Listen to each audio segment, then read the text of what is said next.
Want to do a small cabin tour with me? Too late, you're coming.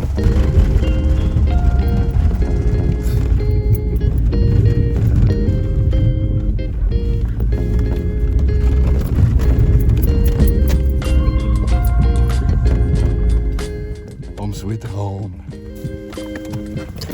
So here we are on my property. Welcome!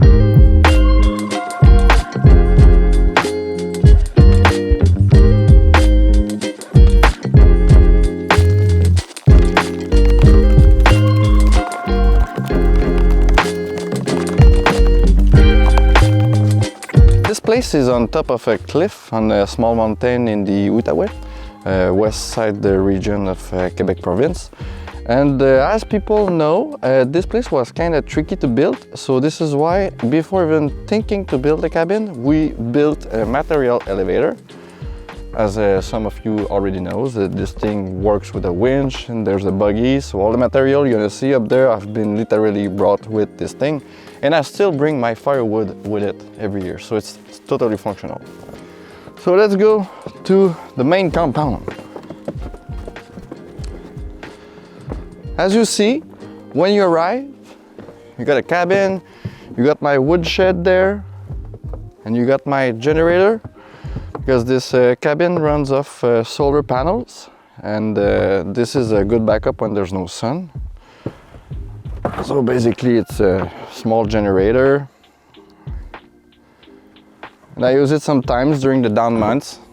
I mean, this is the bad side of solar, but whatever. As I said, this place is totally off-grid, and I don't have any well here. I'm harvesting the rainwater for my water use, basically shower, dishes, even drinking it with the filter. This is the back shed. It's 8 feet by 16 feet wide, and inside there's like a big tank. It looks like a marshmallow. In total it can get like 5,800 liters of water, and as you can see right now it's quite full because I'm prepping for winter. It's about there, and this is just a storage place where I put my tools and some stuff.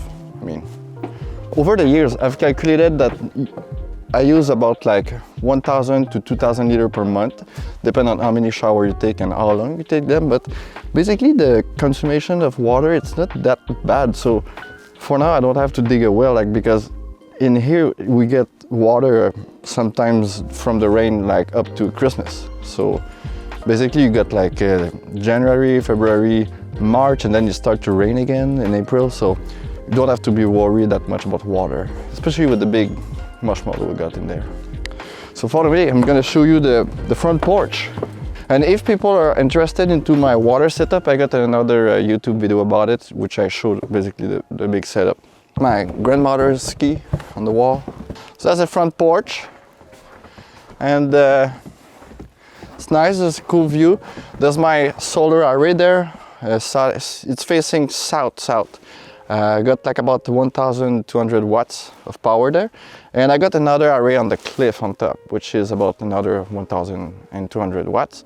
So basically they don't work together because at this time of the day, as you can see, like the sun is on the other side of the cliff. So that's why I put like 2 arrays on different kind of angle.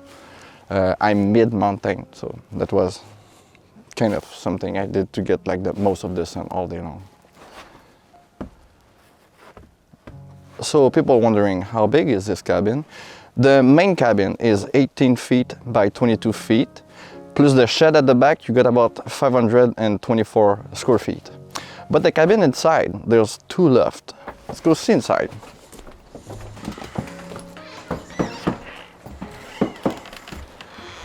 Welcome inside.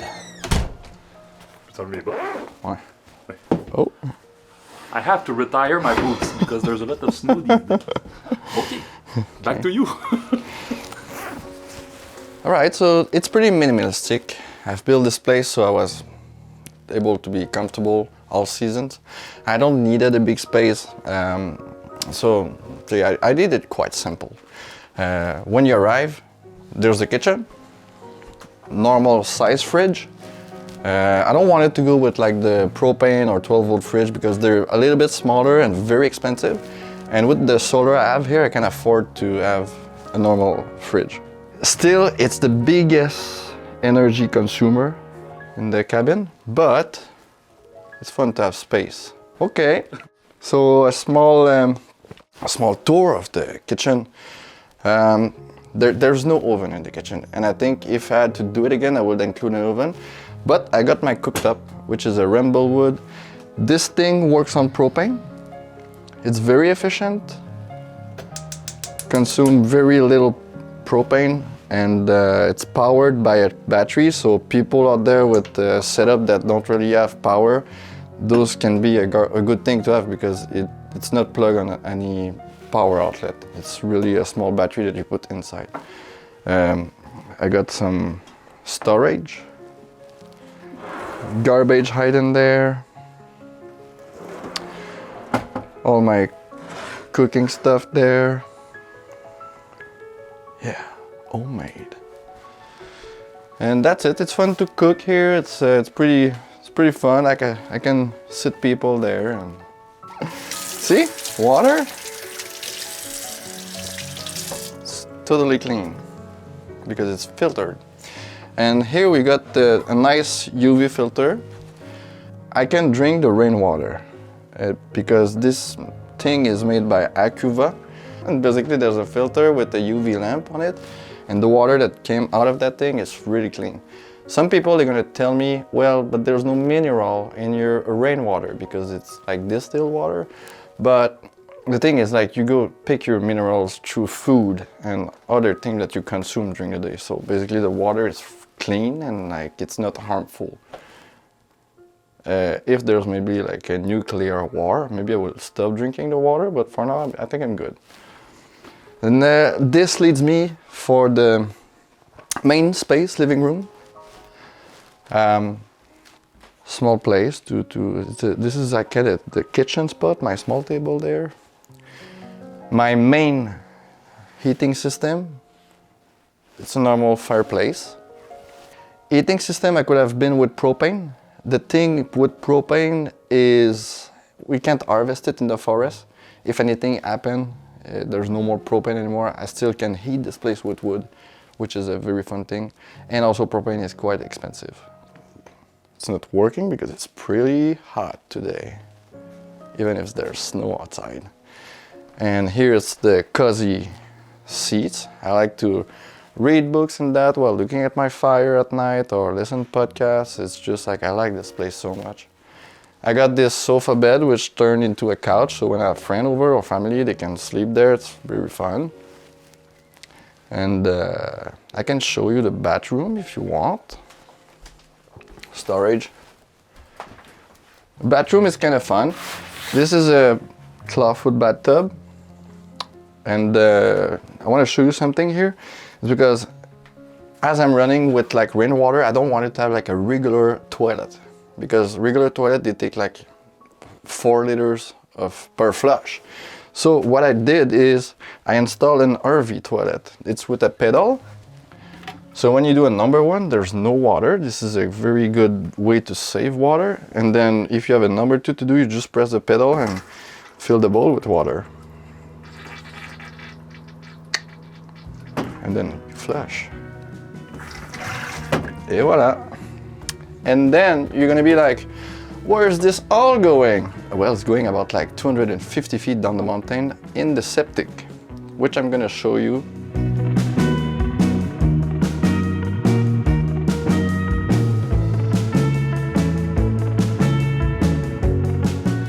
Hi, we're back from the septic. I'm gonna show you now my electrical room, because this place is off-grid.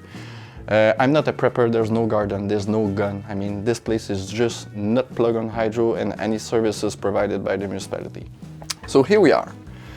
This is the charge controller. This thing is an OutBack 60 amp.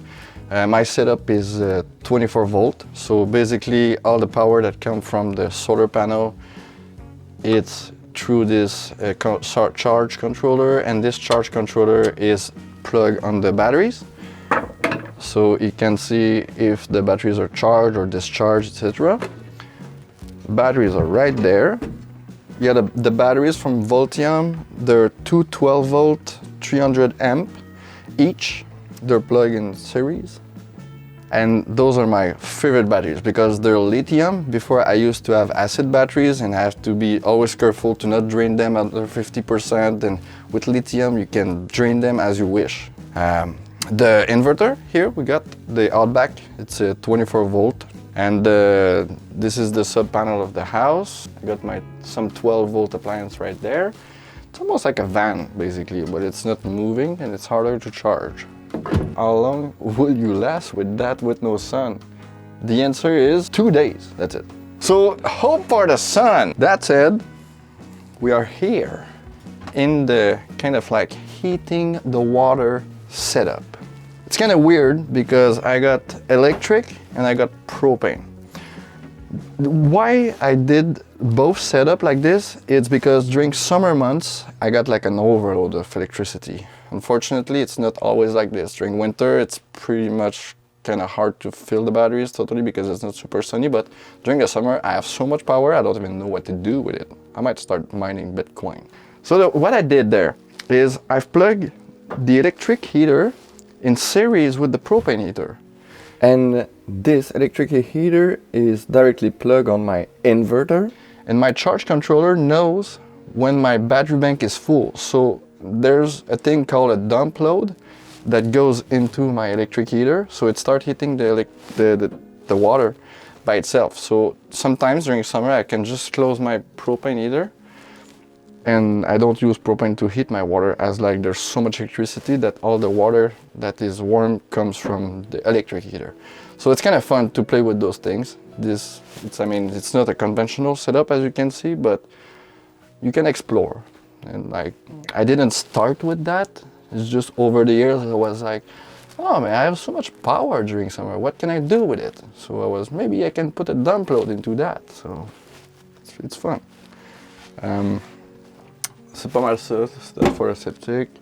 Here I got my washing machine. Oh, sorry. Washing machine, I used to go in the village to do my laundry. The upstairs. For 1 person or 2 person, this size of cabin is very comfortable. Here, this is my second living room. Huh? Some people sometimes they're like, wow, your ceiling looks so low. But look, after that, you need to be standing up there? Ben no, you're watching a movie. Here we got some storage, put stuff in there. You could basically do another office there.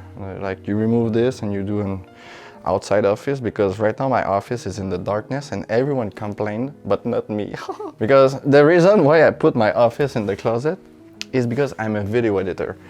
And a video editor needs darkness to do some color correction, and this place facing south, there's a lot of sun that comes in the cabin, so I needed a place that is dark. So that's why I did it like this. I don't want a skylight, I don't want any window. I did a closet especially for that, to be comfortable in my environment and be focused on my stuff. So there's more storage. All my paper, Bobbiton, yeah, suits. Yeah. Okay, and the other small loft. This is the bed area.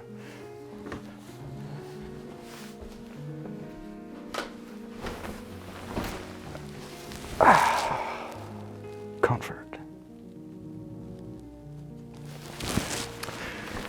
It's fun because in the morning the sun comes out through the mountains over there. It's like you wake up and there's a small light. There's a view there.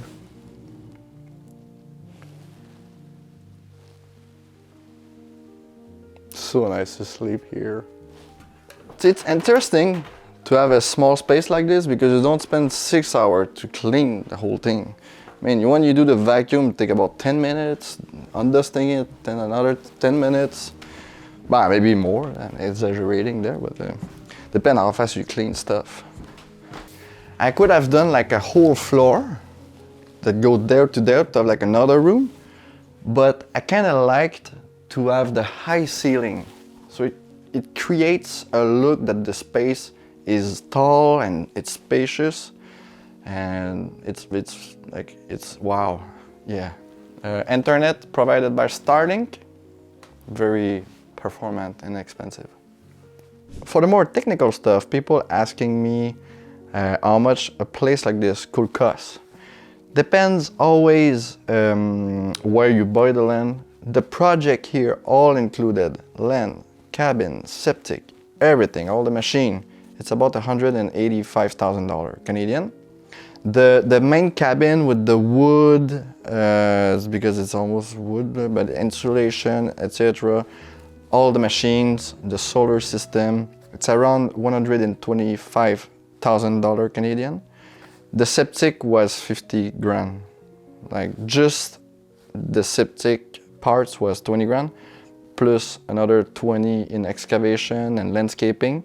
Because we are on rocks here, so I had to install the most complicated setup, which is an FDI with an EcoFlow and with a recirculating pump. It's like a big pool, basically. There's no soil, we're like on rock. Just the pipe that runs from the house to the septic, I had for like 4 grand of insulation there. And yeah, it goes fast. When you start building, do your math, because you can have surprise at the end. The technical aspect about this place is it cost me that, but over 7 years.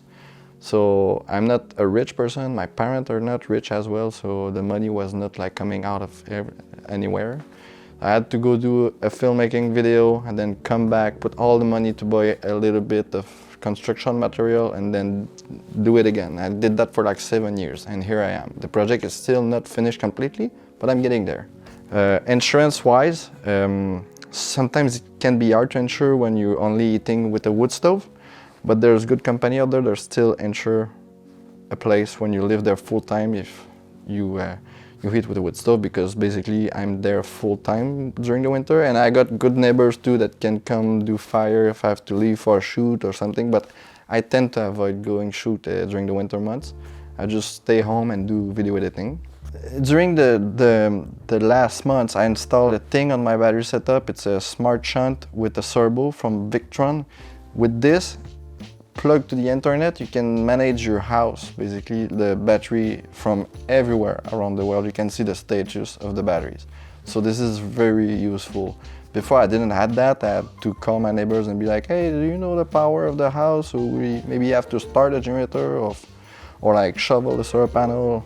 But now like I manage this and I can be just like, oh, the batteries are kind of low, can you go up and charge the house a little bit, maybe waiting for the sun to go out. So there's technology out there now that are very fun, but you need money. Everything's expensive, it's crazy. Some people will say it looks small by the outside. Well, it's small by the inside, but I like it like this. Well, if you have any question, you can leave it in the comment section below. I will try to answer everyone. And yeah, take care. And I hope you can build your own place some days. But what about the bike, eh? Oh do you use this bike?